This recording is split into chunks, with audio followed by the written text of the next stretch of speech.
Ayan, tapos na kami sa paglilinis at pintura po ng puntod ng paglalagakan ng himlayan ng aking tatay. Ayan, good morning mga partners, no? So, umagang-umaga ngayon, no? Dito pupunta kami sa cemetery dito sa amin sa probinsya, no? Para linisin at ayusin at ang puntod ng aking tatay na paglalagakan ng kanyang bangkay, no? Kasi habang nakaburol siya ay ayusin namin yung kanyang nicho dito sa Paningayan Cemetery. Dito po yan sa Antique. So ayan, hanapin namin kasi first time namin lahat na malaman or kung saan banda yung nicho na ginawa para doon sa aming tatay. So hanapin natin. Ayan, kasama ng aking mga pamangkin, bayaw, pinsan. Ayan, hanapin natin yung puntod. So sila may mga dadala silang mga buhangin, semento para po maayos. Kasi tingnan namin kung hindi pa siya pinis, so pinisingan po natin. So lahat naman sila, no, marurunong sila pagdating sa paggawa ng bahay or sila ay mga mason.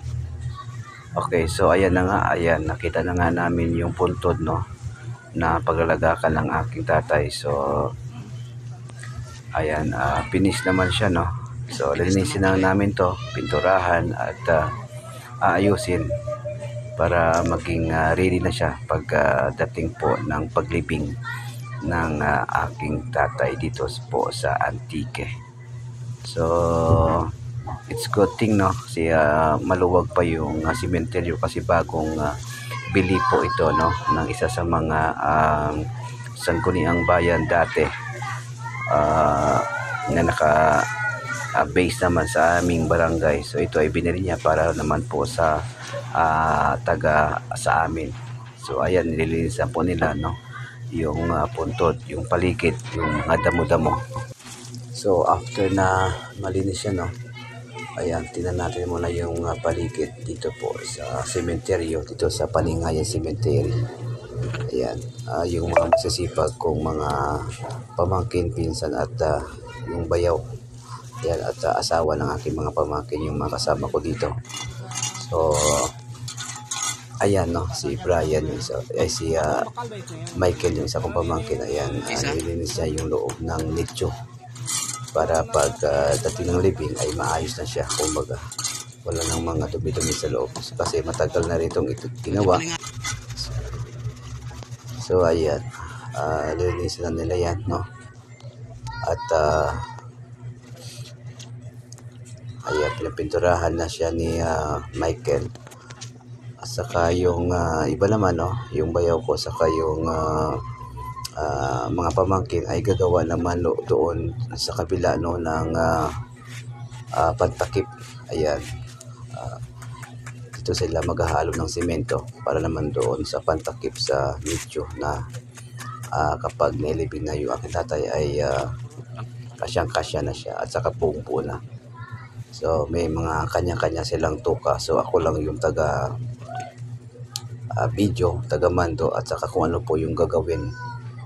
So napakaaga pa namin na pumunta dito para paaga po rin po matapos yung paglilinis at pagpipintura para po maging ready na siya sa araw po ng libing.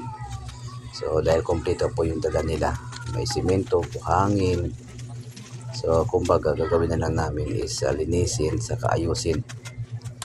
Ayan.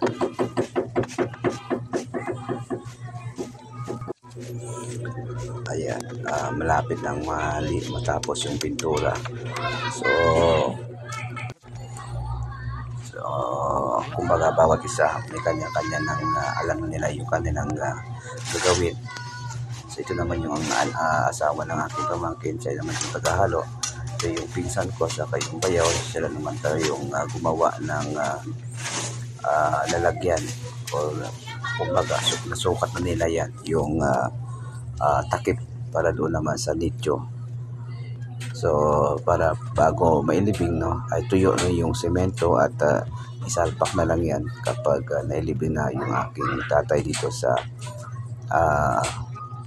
sementeryo. So ito na magagawin nila, no?